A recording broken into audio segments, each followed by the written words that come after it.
70वीं BPSC की मुख्य परीक्षा समाप्त हो गई है। अब आपके मन में दो प्रश्न हैं। पहला प्रश्न है कि क्या 70वीं बीपीएससी की इंटरव्यू की तैयारी की जाए और कैसे तैयारी किया जाए ताकि जो 2000 प्लस पोस्ट है एक सीट आ सके, और इंटरव्यू में आपके 80 प्लस मार्क्स कैसे आएंगे। साथ ही दूसरा प्रश्न है कि क्या बीपीएससी की प्रीलिम्स की तैयारी में लग जाया जाए, क्योंकि इसके भी नोटिफिकेशन मई में आने की संभावना है। इसमें भी बड़े पद होने वाले हैं और जैसा बताया जा रहा है, बातचीत चल रहा है कि ये आपके एग्ज़ाम सितंबर में होने की संभावना है। तो किस तरफ मूव करना चाहिए, दोनों में बैलेंस करना चाहिए, इसके बारे में जानेंगे।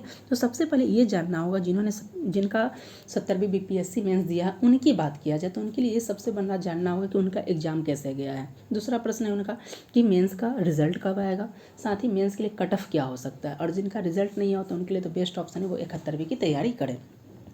तो इस वीडियो में हम लोग इसी पॉइंट पे जानेंगे कि 70वीं बीपीएससी में इंटरव्यू के लिए एक्सपेक्टेड कट ऑफ किया जा सकता है, रिज़ल्ट कब आएंगे, उसके अलावा 70वीं बीपीएससी की इंटरव्यू के लिए जो 80 प्लस मार्क्स कैसे उठाया जाए, मेरे कितने मार्क्स आए थे, और वो 5 कौन से इम्पॉर्टेंट टिप्स हैं, रूल्स हैं जिसके मदद से आप क्या कर सकते हैं, आप इंटरव्यू में 80 प्लस नंबर ला सकते हैं। और मैंने जो कौन से टिप्स अपनाए थे जो मेरे नंबर इंटरव्यू में काफ़ी अच्छे आए थे, मेरा इंटरव्यू का कैसे एक्सपीरियंस था, मेरे इंटरव्यू में कैसे नंबर आए थे, इसके बारे में हम लोग जानेंगे। तो इस वीडियो में हम लोग इन 3 टॉपिक्स पे बहुत ही इंपॉर्टेंट डिस्कशन करने वाले। ये वीडियो बहुत कम समय का होगा लेकिन आपको बहुत चीज़ जानकारी देकर जाएगा। आपको ये पता चल भी जाएगा कि मेरे एक्सपीरियंस कैसे रहे थे, मेरा इंटरव्यू में कितना मार्क्स था, मेंस के रिजल्ट कब तक आएगा, कट ऑफ क्या हो सकता है, और इम्पॉर्टेंट 5 टिप्स क्या है वो जानेंगे। तो वीडियो को बिल्कुल भी स्किप मत कीजिएगा, ताकि नहीं तो आपके लिए काफ़ी ये दिक्कत भरा हो सकता है, क्योंकि हो सकता है कि इस वीडियो के दौरान काफ़ी इंपॉर्टेंट टिप्स आपको मिले जो सामान्यतः आपको नहीं देखने को मिल रहा हो। तो चलिए वीडियो स्टार्ट कर देख लेते हैं। सबसे पहला प्रश्न है कि साक्षात्कार में मेरे इंटरव्यू का एक्सपीरियंस कैसा था, मेरे इंटरव्यू में कैसे नंबर आए थे। तो आप देख सकते हैं ये मेरा जो है मार्कशीट है, ये बीपीएससी का। आप देख सकते हैं कई लोगों के मन में प्रश्न भी था कि आपको जो गाइड कर रहा है, आपको जो कोच कर रहा है वो कोई अनभिज्ञ तो नहीं, क्या उसको बीपीएससी की लाइन की जानकारी है ही नहीं है, ये सिर्फ वो बता रहे, क्योंकि स्टडी के कंटेंट दिए जाते हैं तो बहुत सारे लोगों के द्वारा उसे पसंद भी किया जा रहा है, किसी के द्वारा पसंद भी नहीं किया जा रहा है। उन्हें लग रहा है कि शायद एक नौसिखिया आदमी आपको बता रहा है, लेकिन ऐसा नहीं है। जो आपको यहाँ पे बता रहा है वो भी कुछ बैठा हुआ है करके। तो आप देख लीजिए मेरे बारे में, मैंने अपना इससे पहले भी बता दिया था कि मेरे इंटरव्यू में कितने हैं। तो मेरा नाम जैसे कि आप सभी को पता होगा यहाँ पे दिया गया है, मेरे रोल नंबर है, सारा डिटेल्स आप यहाँ से निकाल सकते हैं।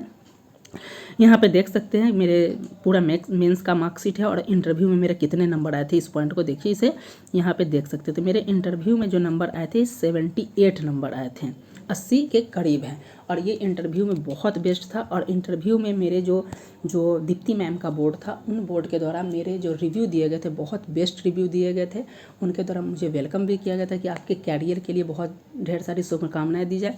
किस वजह से मेरा रिजल्ट नहीं हुआ तो उस चीज़ को जानेंगे। और मेरे इंटरव्यू में क्या क्या प्रश्न पूछे गए थे, लगभग 20 से 22 मिनट तक इंटरव्यू हुए थे।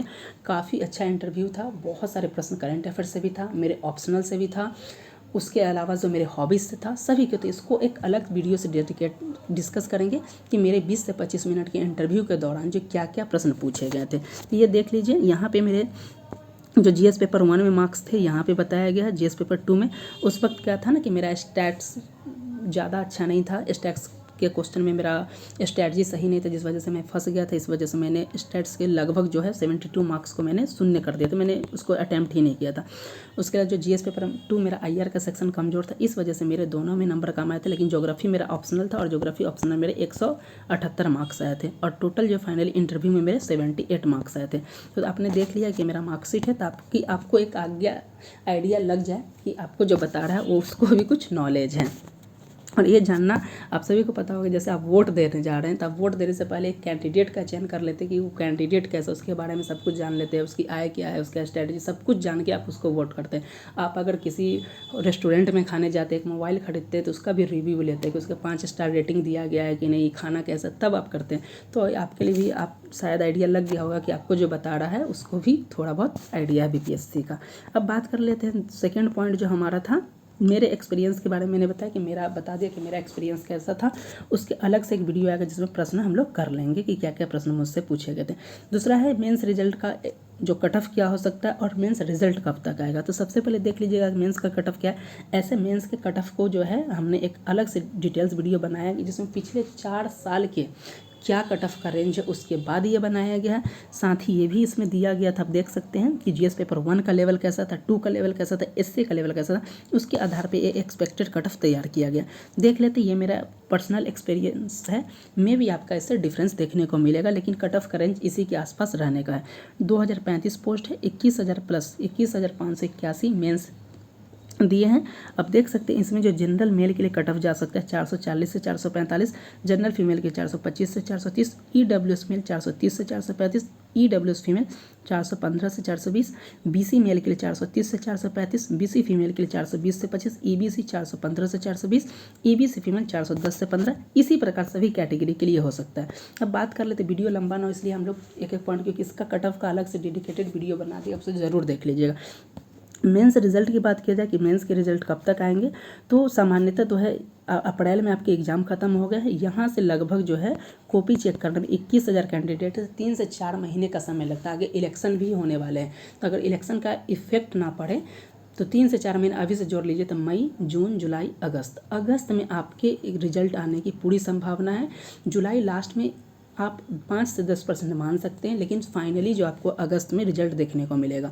उसके बाद जो प्रोसेस होता है डॉक्यूमेंट वेरिफिकेशन, फिर आपको एमसीसी लागू हो जाएगा, चुनाव का असर पड़ सकता है, मे बी तो इंटरव्यू चुनाव से पहले होगा या चुनाव के बाद होगा, तो इसमें भी देखना होता है आपको। एक मे बी अगर चुनाव के बाद होता है तो आप अच्छा खासा समय मिल जाता है 71वीं और 70वीं इंटरव्यू दोनों में बैलेंस करने में, तो आपके लिए काफ़ी उचित होगा। देखना होगा कि आगे का क्या है।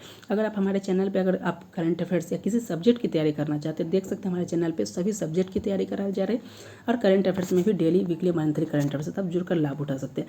अब जो फाइनली जो नेक्स्ट सबसे इम्पॉर्टेंट है पॉइंट कि क्या इंटरव्यू के लिए बेस्ट स्ट्रैटेजी होना चाहिए ताकि आप 80 प्लस, क्योंकि मेरे 78 मार्क्स आए थे, तो आप लगभग 75% प्लस, 75 प्लस या 75 to 80 या 80 प्लस के लिए बेस्ट स्ट्रैटेजी क्या होता है उस पर बात कर लेते हैं। तो ये 6 पॉइंट हैं, इनको आपको फोकस करना है, यानी कि 6 सेक्शन है जिन्हें आपको कवर करके एक बारे में डिस्कस करेंगे। पहला सेक्शन है डैफ, जो पोस्ट प्रेफरेंस से संबंधित है। डैफ यूपीएससी में आता है, बीपीएससी में डैफ करके नहीं आता है, यहाँ पे प्रपत्र 1 और प्रपत्र 2 करके आते हैं, उसको देखेंगे आगे। बायोडाटा पे क्या क्या हमें फोकस करना है।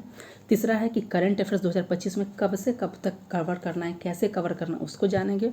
ऑनर्स और ऑप्शनल सब्जेक्ट की क्या भूमिका है, और बिहार से रिलेटेड सब्जेक्ट में किन किन सब्जेक्ट और बिहार से रिलेटेड किन किन पॉइंट को कवर करना है, एक एक करके डिस्कस कर लेते हैं। ये 6 हैं, इन्हें आप एक डैफ और बायोडाटा को एक करके 5 भी मान सकते थे। ये 5 सेक्शन हैं, 6 सेक्शन है जहां आप कवर करके 80 प्लस आप ला सकते हैं। अब देख लेते कैसे क्या करना है। ये 5 सेक्शन है।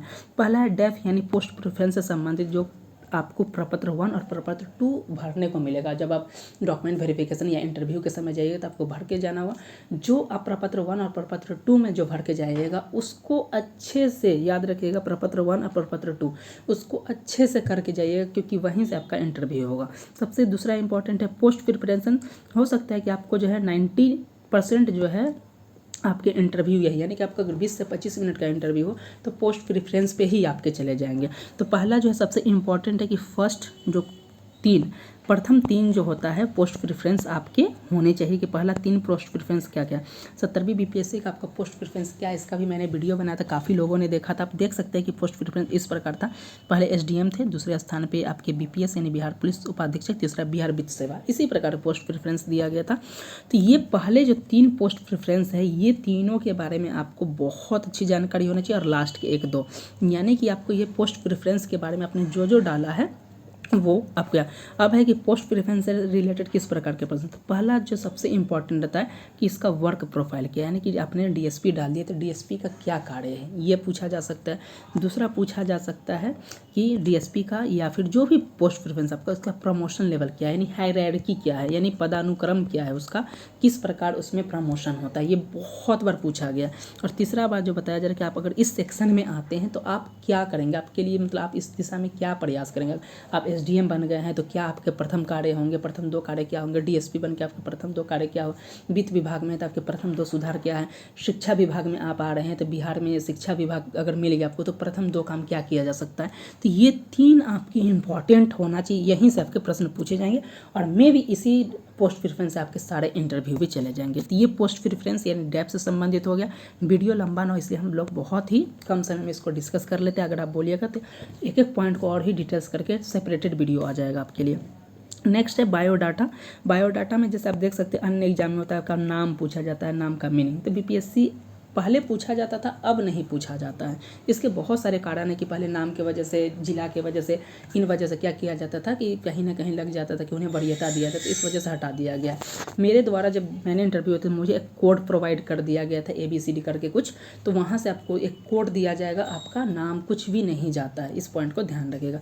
तो नाम, जिला, इस सब के, लेकिन फिर भी आप एग्ज़ाम इंटरव्यू है, हो सकता है पैटर्न बदलता रहे, कब क्या होगा, तो उसके लिए आपको तैयार होना चाहिए। बेसिक्स आप नाम, आपको आइडिया होना चाहिए कि आपका नाम का क्या मीनिंग है। अगर दूसरा नंबर है जिला, अगर जिला बहुत इम्पोर्टेंट, जैसे वैशाली जिला मेरा है तो वैशाली जिला में वैशाली क्यों फेमस है, वो हिस्ट्री से लेकर जोग्राफिकल लोकेशन, उसके अलावा उसका वर्तमान में क्या संदर्भ है। जैसे वैशाली में अभी नया एक औद्योगिक पार्क स्थापित करने की घोषणा की थी, ये आपको पता होना चाहिए। जैसे अभी बिहार का दूसरा टाइगर रिजर्व कैमूर वन्यजीव अभयारण्य को मिलेगा, तो आप कैमूर या रोहतास से तो आपको ये पता होना चाहिए।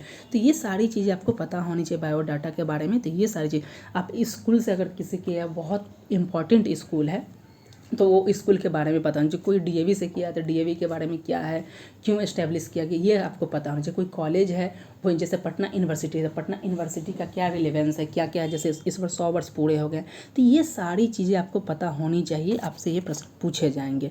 नेक्स्ट है कि करंट अफेयर्स। मुझसे करंट अफेयर्स के 4-5 प्रश्न पूछे गए थे, तो ये आपसे पूछा जाएगा। करंट अफेयर्स को कब से कवर करना है, तो लास्ट के आपके 2 से 3 महीने, यानी मैक्सिमम हो तो 3 से 4 महीने का करंट अफेयर्स को कोई भी न्यूज़पेपर को कवर कर लीजिएगा, आपके कवर हो जाएंगे। न्यूज़पेपर में ये पेपर ना, अगर आप दैनिक जागरण से पढ़ रहे हैं तो उसका कब से शुरुआत किया गया है, कहाँ से छपता है, किस किस लैंग्वेज में छपते हैं, तो 2 से 3 महीने के कर सकते हैं। बिहार स्पेसिफिक करंट अफेयर्स भी पूछा जा सकता है। बिहार स्पेसिफिक, बिहार में क्या नया इनिशिएटिव हो रहा है, ये सारी चीज़ को आपको आइडिया होना चाहिए। अगर आप करंट अफेयर्स की तैयारी करना चाहते हैं इंटरव्यू के लिए, किसी भी एग्जाम्स के लिए, तो आप हमारे चैनल से जुड़कर उसका लाभ उठा सकते हैं। नेक्स्ट है चौथा और 5वां पॉइंट जो है ऑनर्स सब्जेक्ट और ऑप्शनल सब्जेक्ट है। अब तो ऑप्शनल हटा दिया गया, सब्जेक्टिव नहीं बोले ऑब्जेक्टिव है, लेकिन फिर भी ऑप्शनल से प्रश्न पूछे जाएंगे। तो ऑनर्स पेपर और ऑप्शनल दोनों से एक ही तरीके के प्रश्न पूछे जाते हैं। आप देख सकते हैं यहाँ पे प्रश्न है पहला, अगर आपका ज्योग्राफी है, हिस्ट्री है या पब्लिक एडमिनिस्ट्रेशन, यहाँ प्रश्न पूछा जाता है कि आपके सब्जेक्ट का या आपके ऑप्शनल का जो है प्रशासन में क्या योगदान। और सबसे इम्पॉर्टेंट पार्ट है, ये बहुत ही इंपॉर्टेंट पार्ट है। यहाँ जो एक एक पॉइंट हमने बताया कि 5 सेक्शन है, 5 सेक्शन ऐसे हैं जहाँ से आपके पूरे इंटरव्यू को आप चाहे तो अपने अकॉर्डिंग चला सकते हैं और बेहतर इंटरव्यू कर सकते हैं। तो प्रशासन में क्या योगदान है, उसके अलावा यहाँ बेसिक्स, जैसे ज्योग्राफी के बेसिक्स आपसे प्रश्न पूछे जाएंगे। किसी का हिस्ट्री है तो हिस्ट्री से प्रश्न पूछा जा सकता है कि 3 काल है, एंशिएंट, मेडाइवल और जो है मॉडर्न, इसमें से 3 काल में सबको सबसे पसंदीदा कौन है। राजा में पूछा जा सकता है, जैसे शासक के कि अशोक बेहतर है, चंद्रगुप्त मौर्य बेहतर है या अकबर बेहतर था, ये सारी चीज़ें से पूछा जा सकता है। अभी जैसे हिस्ट्री से पूछा जाए, NCERT से जो है मुगल काल, दिल्ली सल्तनत के कुछ चैप्टर को हटा दिया गया है, तो ये सही है क्या है, ये सारी चीज़ें से आपके प्रश्न पूछे जा सकते हैं। तो ये बहुत इंपॉर्टेंट पॉइंट है। ऐसा आप बोलिएगा तो अलग से सबका डेडिकेटेड वीडियो बन सकता है, लेकिन हम इसको शॉर्ट में डिस्कस कर लेते हैं। और नेक्स्ट है बिहार से संबंधित प्रश्न। बिहार से संबंधित बिहार के बेसिक्स होना चाहिए कि बिहार की जो सीमा जो है किन किन राज्य और किस देश से मिलता है, ये होना चाहिए। बिहार के जो नेपाल से सटे, झारखंड से सटे, पश्चिम बंगाल से सटे, यूपी से सटे, कौन कौन से जिला, उसके उत्तर से पूरब से पश्चिम, दक्षिण से उत्तर, ये क्रॉनिकल ऑर्डर आपको पता होना चाहिए। आपके ज़िला के बारे में होना चाहिए, बिहार की हिस्ट्री, बिहार के ज्योग्राफी के बारे में पता होना चाहिए, करंट अफेयर्स जो बिहार से उसको जानकारी होनी। जैसे अभी देख सकते हैं खेलो इंडिया यूथ गेम्स हो रहा है, जैसे खेल विभाग की स्थापना हुआ, तो बिहार पूछा जा सकता है क्या खेल, जैसे आप देख सकते हैं कि बिहार की रैंकिंग हर खेल में नीचे रहती है, तो क्या बिहार जो टॉप 5 में, टॉप 10 में या टॉप 3 में कब तक आएगा, इसके लिए क्या स्ट्रैटेजी होनी चाहिए, खेल की दिशा में क्या कमी है, इस चीज़ के बारे में आपको पता होना चाहिए। इससे प्रश्न पूछे जा सकते हैं। बिहार विधानसभा के चुनाव 2025 में होने वाले हैं, तो क्या आप किसको वोट देंगे, आप किसकी सरकार देखना चाहते हैं, ये सारी चीज़ से प्रश्न हो सकते हैं। बिहार को विशेष राज्य का दर्जा मिलेगा या नहीं मिल रहा है, क्यों नहीं मिल रहा है, ये सारे से रिलेटेड प्रश्न पूछे जा सकते हैं। तो बहुत तरीके के प्रश्न बनते हैं। तो एक बेसिक्स आइडिया के रूप में हमने डिस्कस किया कि 70वीं BPSC के लिए स्ट्रैटेजी क्या है। तो आप ये इस स्ट्रैटेजी को फॉलो अगर कर लेते हैं एक एक पॉइंट को, तो मे भी जो है आप जो एक इंटरव्यू को अपने अकॉर्डिंग चला सकते हैं और आपके लिए एक बेस्ट स्ट्रैटेजी हो सकता है इंटरव्यू के लिए। तो उम्मीद करता हूँ कि आपके जो जो पॉइंट्स थे हमने कवर किए। फिर भी अगर इसके अलावा आपका कोई कवर है, कोई पॉइंट अगर रह जाते हैं तो कमेंट कर सकते हैं। हाँ, रहा 70वीं BPSC के लिए ये कट ऑफ के लिए, तो आपके कट ऑफ अलग हो सकते हैं, उस पर कोई कमेंट की बात नहीं है। लेकिन हाँ, इससे रिलेटेड कोई है कि प्रमोशन क्या हो सकता है, किस प्रकार का होगा, और बायोडाटा को कैसे लेके जाना है, करंट अफेयर्स एक और भी कैसे मूवमेंट करना है इंटरव्यू से संबंधित, अगर आपकी कोई क्वेरी है तो आप कमेंट कर सकते हैं, आप उस पर सेपरेटेड वीडियो बना दिया जाएगा। तो उम्मीद करता हूँ कि 70वीं BPSC से रिलेटेड ये वीडियो आपके लिए बहुत इंपॉर्टेंट हो सकता है। और 71वीं BPSC की बात की जाए तो 71वीं BPSC के लिए भी 1700 के आसपास पोस्ट आने वाले, उसके लिए भी वीडियो बना दिया गया। उसके current affairs, Bihar, geography, history, इन सब की क्लासेस भी हो रही है। टेस्ट सीरीज़ भी हमारे द्वारा ऑर्गेनाइज कराए जा रहे हैं। शॉर्ट्स के माध्यम से आप देख सकते हैं, हम लोग टेस्ट शेयर करते हैं कि किस प्रकार के प्रश्न आएंगे, तो फॉलो कर सकते हैं। उम्मीद करता हूँ कि आपको ये सेक्शन अच्छा लगा। अगर आपको पसंद आ रहा है तो चैनल को जरूर सब्सक्राइब कर लीजिएगा, ये आपके लिए काफ़ी बेनिफिशियल होने वाला है। अभी चैनल छोटा है, लेकिन कहीं ना कहीं ये आपके सपोर्ट से बड़ा होगा और मेरा भी डेवलपमेंट होगा, आपका भी डेवलपमेंट, यानी सबका साथ सबका विकास। तो चलिए मिलते हैं नेक्स्ट वीडियो के साथ, तब तक के लिए धन्यवाद।